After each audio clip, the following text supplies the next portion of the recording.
புதிய போப்பாக Pope 14ஆம் Leo பதவியேற்கும் விழாவானது வாட்டிகனில் உற்சாகமாக நடைபெற்று வருகிறது. அதனை பார்க்கலாம்.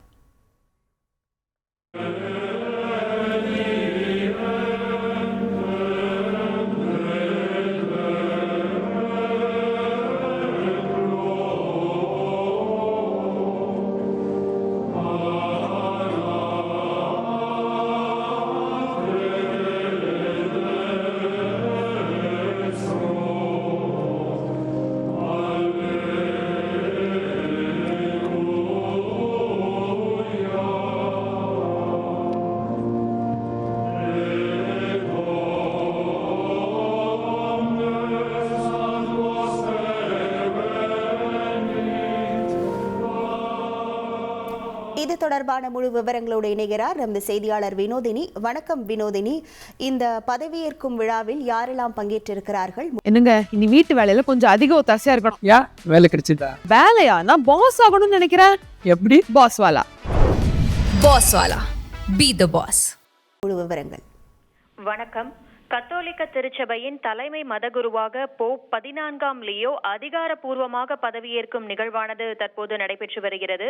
போப் பிரான்சிஸ் மறைவை தொடர்ந்து வாட்டிகனில் 2 நாட்கள் கார்டினல்கள் மாநாடு நடத்தப்பட்டு புதிய போப்பாக கார்டினல் ராபர்ட் பிரிவோஸ்ட் தேர்வானார்.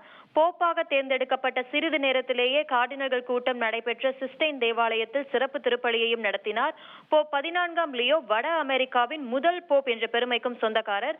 இன்று பதவியேற்பு நிகழ்வை தொடர்ந்து அவர் செயின்ட் பீட்டர் சதுக்கத்தில் முதல் போப் மொபைல் ரைடை நடத்தினார். அதாவது போப்பிற்கான பிரத்யேக வாகனத்தில் அங்கு கூடியிருந்த பல்லாயிரக்கணக்கான மக்களை சந்தித்து கையசைத்து வாழ்த்தினார். வரலாற்றின் முதல் அமெரிக்க போப்பின் இந்த அதிகாரப்பூர்வமான பதவியேற்பு விழாவில் பல நாடுகளின் அதிபர்கள், கார்டினல்கள், முக்கிய தலைவர்கள் உள்ளிட்ட ஏராளமானோர் கலந்து கொண்டுள்ளனர். செயின்ட் பீட்டர் சதுக்கத்தின் வழியே மெதுவாக போப் மொபைல் வாகனத்தில் சென்று போப் கையசைத்த போது செயின்ட் பீட்டர்ஸ் பசிலிகாவின் மணிகள் ஒலிக்க செய்யப்பட்டன. அங்கு கூடியிருந்த பல்லாயிரக்கணக்கான மக்களும் விவா இல் பாப்பா என இத்தாலியில், அதாவது போப் வாழ்க என ஒரு சேர உரக்க குரலில் கத்தி தங்கள் மகிழ்ச்சியை ஆரவாரமாக வெளிப்படுத்தினர். இங்குதான் கடைசியாக மறைந்த போப் பிரான்சிஸ் கடந்த ஈஸ்டர் தினத்தன்று போப் மொபைல் வாகனத்தில் கடைசியாக மக்களை சந்தித்தார். அப்போதும் அவருக்கு இதேபோல் உற்சாக வரவேற்பு அளிக்கப்பட்டது. அதே போல அவரது சவப்பெட்டியும் இதே வாகனத்தில் தான் ரோமுக்கு எடுத்துச் செல்லப்பட்டது.